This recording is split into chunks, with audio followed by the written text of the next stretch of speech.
Selamat pagi, salam sejahtera. Terima kasih kena bersama dengan saya di Nazilin Unity Channel. Saudara-saudara sekalian, ini satu berita baik daripada Perdana Menteri kita, yaitu Anwar Ibrahim. Saudara-saudara sekalian, dalam laporan terkini yang kita terima, kerajaan setuju laras tangga gaji penjawat awam.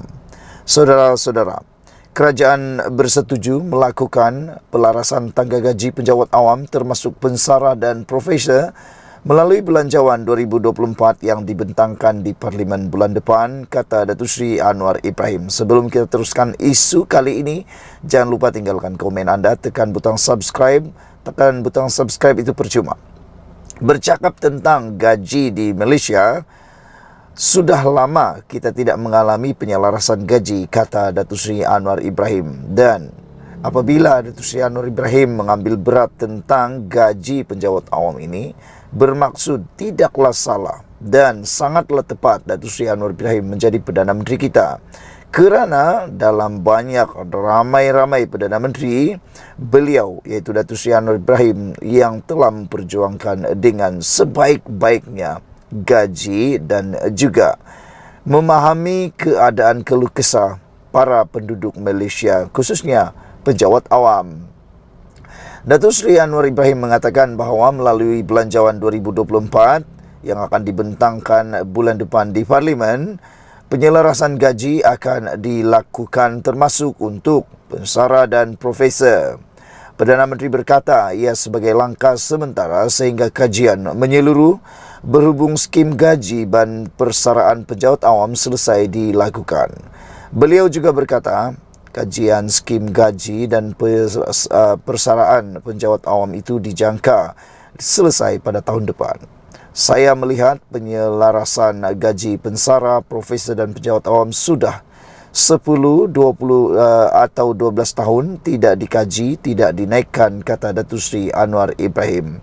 Oleh sebab itu kita ingin ucapkan terima kasih banyak-banyak kepada Datuk Seri Anwar Ibrahim kerana walaupun ramai yang mengecam beliau, tetapi beliau tetap teruskan pekerjaan dengan luar biasa dan memahami sudah begitu lama gaji para penjawat awam tidak dikaji dan tidak dinaikkan. Padahal, kata Datuk Seri Anwar Ibrahim, mengikut peruntukan, setiap 10 tahun perlu ada pelarasan gaji. Tandas bocor kerja saja, gaji pun kerja saja. Saya tak boleh mengadu. Saya Perdana Menteri kena selesaikan semua masalah ini, katanya. Beliau berkata demikian ketika berucap dalam program Temu Anwar Johor Bahru di Universiti Teknologi Malaysia di sini hari ini. Program dialog yang berlangsung selama kira-kira sejam setengah itu dihadiri hampir 4,000 pelajar, pendidik dan orang awam. Hadir sama ialah Menteri Besar Johor Datuk On Hafiz Ghazi dan Naib Chancellor UTM Profesor Datuk Dr. Ahmad Fauzi Ismail.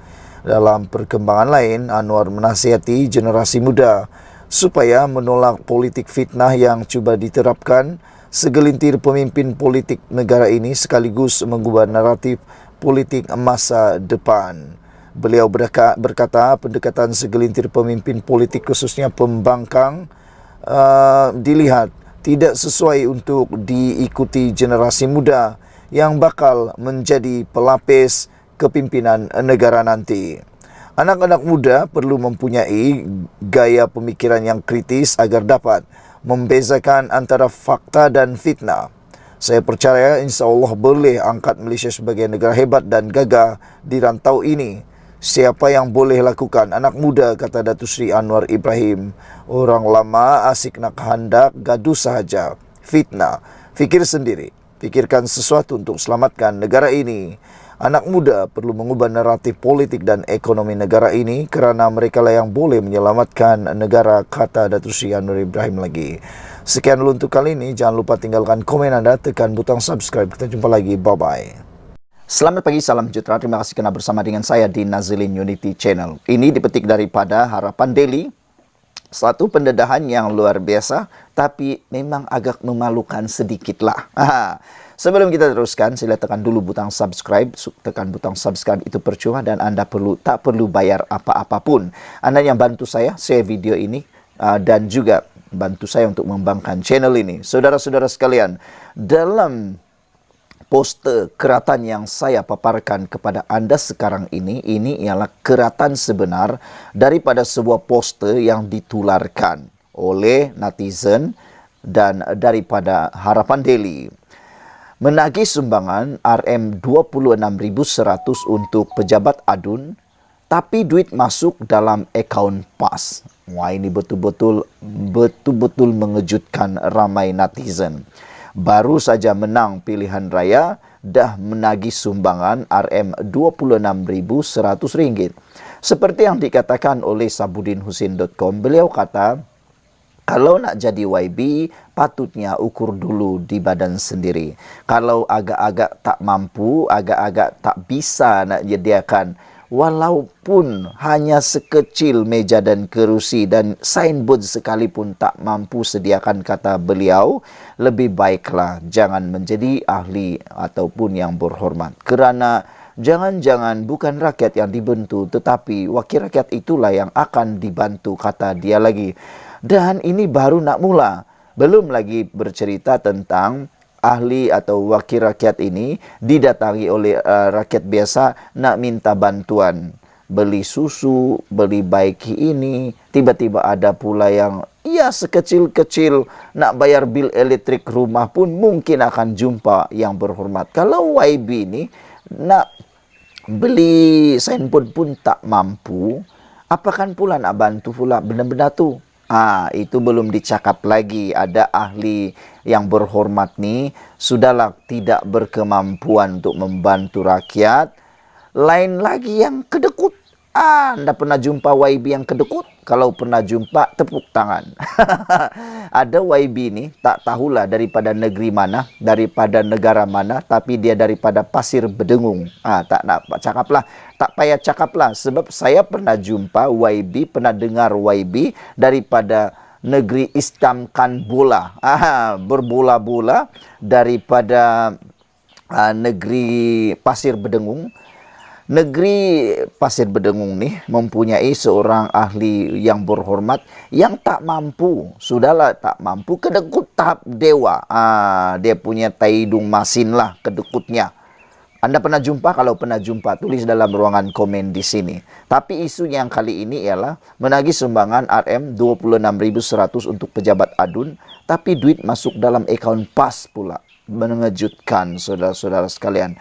Menurut yang kita tahu, sepatutnya kalau dia nak minta sumbangan ini, bagilah kepada pusat khidmat masyarakat tersebut supaya wang itu confirm dan sah disalurkan di tempat yang tepat. Berfokuslah, katakan. Nanti pula akaun PAS masuk di sana, macam mana nak keluarkan uang itu, sedangkan dalam akaun PAS nanti bercampur aduklah kan dengan akaun wang di akaun PAS. Jadi gunalah akaun pusat khidmat masyarakat tersebut, dan jangan pula sesekali menggunakan akaun peribadi seperti yang berlaku di satu lagi kerusi Dewan Undangan Negeri di Selangor, apabila akaun peribadi seorang guru besar pula digunakan. Itu lagilah teruklah kan, nanti silap sikit kena tata tertib, dan lebih teruk lagi SPRM akan masuk siasat kerana menggunakan akaun pribadi untuk mengutip sumbangan. Itu lagi teruklah.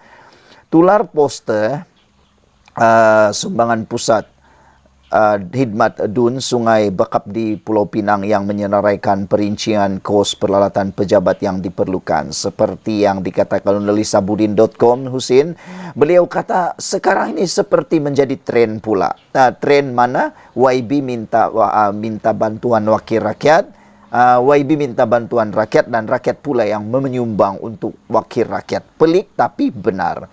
Sejumlah RM26.100 ditagih merangkumi 6 jenis perbelanjaan, dan kira-kira separuh hasil sumbangan itu nanti bagi tujuan menyiapkan partisan. Sumbangan juga diperlukan untuk kelengkapan penyaman udara, meja dan kerusi, signboard beserta spotlight dan set sofa untuk tetamu. Paling menjadi bahan senda warganet ialah vest petugas skuad prihatin pejabat adun itu yang menelan kos RM2.200.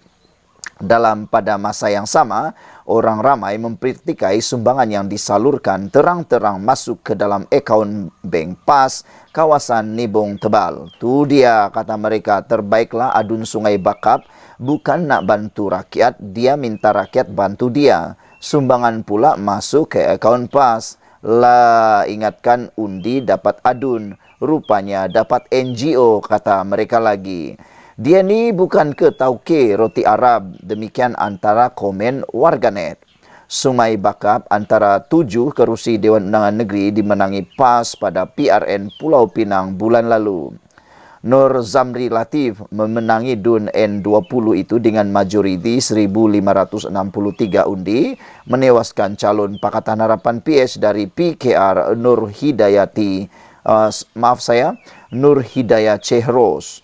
Dia yang dipanggil Abang Zam berusia sekitar 50-an dianggap oleh ahli jawatan kuasa kerja PAS Pusat Ridwan Muhammad Nur sebagai ligat mencari dana awam untuk menyantuni masyarakat. Sekian dulu untuk kali ini. Jangan lupa tinggalkan komen Anda. Sila tekan butang subscribe. Kita jumpa lagi. Bye-bye.